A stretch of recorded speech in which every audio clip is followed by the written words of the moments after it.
सुनी अनसुनी कहानियां लेकर मैं कृष्ण मोहन एक बार पुनः आपके सामने उपस्थित हूं। अब तक की जो कहानियां आपने सुनी वो मेरे पूज्य पिताजी डॉक्टर ब्रिज मोहन द्वारा लिखित थी,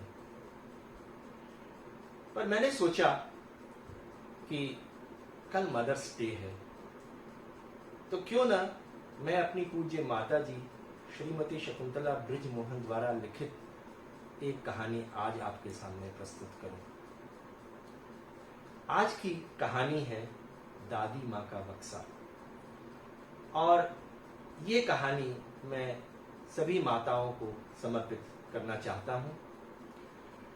तो चलिए शुरू करते हैं आज की कहानी दादी माँ का बक्सा।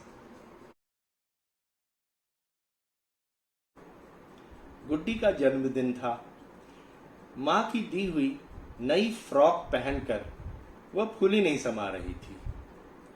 पिता के दिए हुए माउथ ऑर्गन को वो बजा तो रही थी, पर बार बार उसकी आंखें पूजा घर की तरफ उठ रही थी, जहां उसकी दादी माँ नित्य की भांति पूजा में लीन थी। आज उसकी दृष्टि प्रसाद पर भी केंद्रित नहीं थी। वो तो दादी माँ के पूजा से उठने की प्रतीक्षा में बार बार पूजा घर में झांक कर देख रही थी। आज दादी माँ के बक्से से उसे कौन सा नया उपहार मिलेगा, इसकी जिज्ञासा उसे क्षण बैठने नहीं दे रही थी।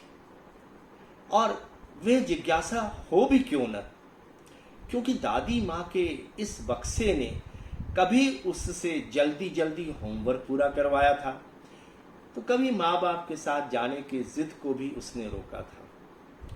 जब भी ऐसा अवसर आता तब दादी माँ का बक्सा खुलता था। जब उनके हाथ में कोई ऐसी चीज आ जाती जिसे वो निहारती रह जाती, फिर उस चीज से जुड़ी कहानियां दादी माँ चटखारे लेकर सुनाती थी। कहानी सुनने का चाव कभी कभी गुड्डी से वो काम भी करवा देता जिसे वह अपने बाल सुलभ हट के कारण करना नहीं चाहती थी। उन चीजों से जुड़ी स्मृतियों की कहानियां जो वे अपने बेटों में कभी दोहरा नहीं पाई, वही स्मृतियां उनके पोते पोतियों को ऐसा बहला देती थी कि खींचकर बहुओं को कहना पड़ता था, आप ही इन लोगों को संभालिए। और फिर शुरू हो जाता था बच्चों के संग दादी माँ का किस्सा पुराण। दादी माँ अधिकतर अपने कमरे में बैठी रहती थी।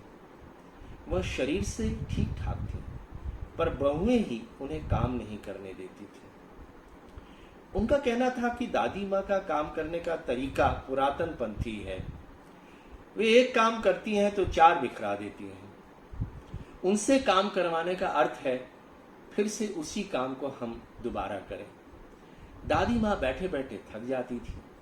उनका बहुत मन करता कि रसोई घर में घुसकर खूब काम करें। उससे उनका समय भी कट जाएगा और बहुओं की कुछ मदद भी हो जाएगी। पर जैसे ही वे बेचारी रसोई घर में घुसती, उन्हें देखकर बहुओं की त्योरी चढ़ जाती थी। वे एक दूसरे से कहती, इतने दिन कमर में ताली का गुच्छा लटकाकर इनका जी नहीं भरा, ये क्या जाने जिम्मेदारी क्या होती है। कायदे से कभी घर की जिम्मेदारी ली हो तब तो हम इन्हें दें। उनके मुंह से आह निकल जाती। मन कहता, इतने दिन में मेरी गृहस्थी सुव्यवस्थित रूप से कौन चला रहा था। तुम लोग का तो जन्म भी नहीं हुआ था। आज इस घर में तुम आई हो तो मुझे मूर्ख समझकर मेरी खिल्ली उड़ा रही हो। तुम बहुओं ने सभी तालों की तालियां अपने कमर में लटका रखी हैं। बड़प्पन का एहसास तो तुमने मुझे होने ही नहीं दिया। बड़प्पन क्या होता है ये मैं आज तक नहीं जान पाई थी। मैं तो एक निरीह बालिका के समान केवल हुक्म का गुलाम बनी रही। मेरे अधिकारों तथा सम्मान को मुझसे छीनकर ये कहती हो कि मैं गैर जिम्मेदार हूँ, तो ये तुम्हारा सरासर अन्याय नहीं है। ये उत्तर देने की हिम्मत उनमें कभी नहीं आई। वे घुटती रहती थी। जो क्षण उनके बच्चों के साथ व्यतीत होते थे वही उनके आनंद के क्षण होते थे। अपने ही घर में परायों की तरह रहने की उनकी अब आदत पड़ गई थी। वर्षों से एकत्रित भीतर का सागर आंखों में संचित हो गया था। केवल पलक झपकी नहीं कि वह सागर उमड़ पड़ेगा, यही सोचकर वह धैर्य से काम लेती थी। जब भी कोई मानसिक क्लेश उनको पहुंचाया जाता, वो बिना कोई उत्तर दिए अपने छलकते आंसुओं को पी जाती थी और अपने कमरे का दरवाजा कुछ देर के लिए बंद कर लेती। बहुएं पति के सामने सास की खिल्ली उड़ाती और व्यंग से कहती, पता नहीं तुम्हारी माँ दरवाजा बंद करके क्या करती है, शायद उनके संदूक में कारू का खजाना बंद है, उसे ही खोल कर देखती और प्रसन्न होती होंगी। दोनों बेटे अतुल और अभय कहते, अरे माँ के पास अब क्या धरा है, उस बेचारी ने तो पिताजी के मरने के बाद सब कुछ हमें सौंप दिया था, यह तुम दोनों का भ्रम है।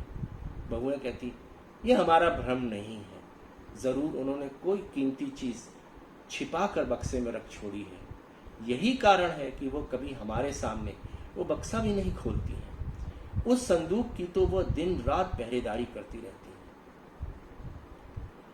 दादी माँ की मौत हो चुकी थी, उनका बक्सा खुला पड़ा था।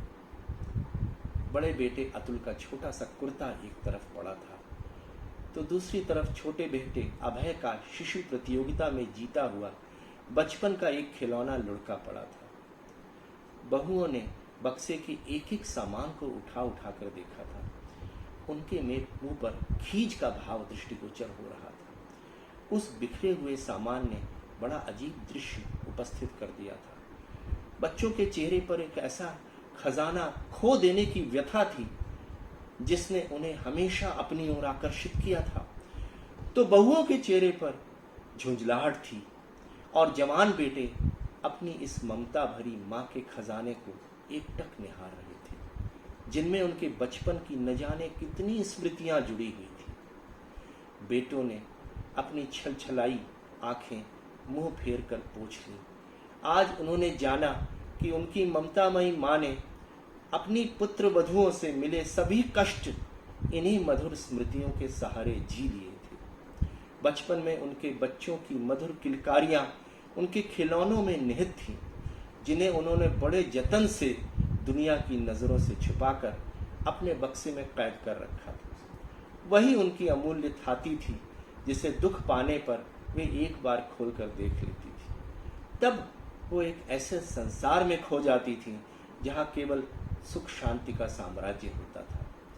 कोने में पड़े एल्बम को अतुल एकटक देख रहा था, जिसमें उसके बचपन की वे चित्र थे जिन्हें वह कभी बड़े चाव से बार बार देखने की जिद किया करता था। आज बेटों ने जाना कि उनकी माता अपने कमरे का दरवाजा बंद करके क्या करती थी। बहुओं के अमानवीय व्यवहार से दुखी होकर वे इस बक्से को खोलकर अपने सुखमय जीवन के वो क्षण याद करके, जब उनके बेटे पारितोषिक में पाए अपने खिलौने माता के हाथों में देकर नन्ही बाहें उनके गले में डालकर झूल जाते थे और वो प्यार से उन्हें चिपका लेती थी।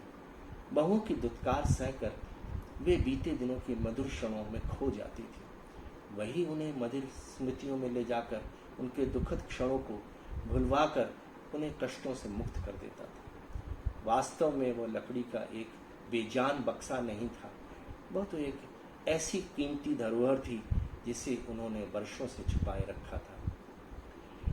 तो ये थी आज की कहानी। बहुत शीघ्र हम एक और सुनी अनसुनी कहानी लेकर आपके समक्ष उपस्थित होंगे। अब कृष्ण मोहन को इजाज़त दीजिए। नमस्कार।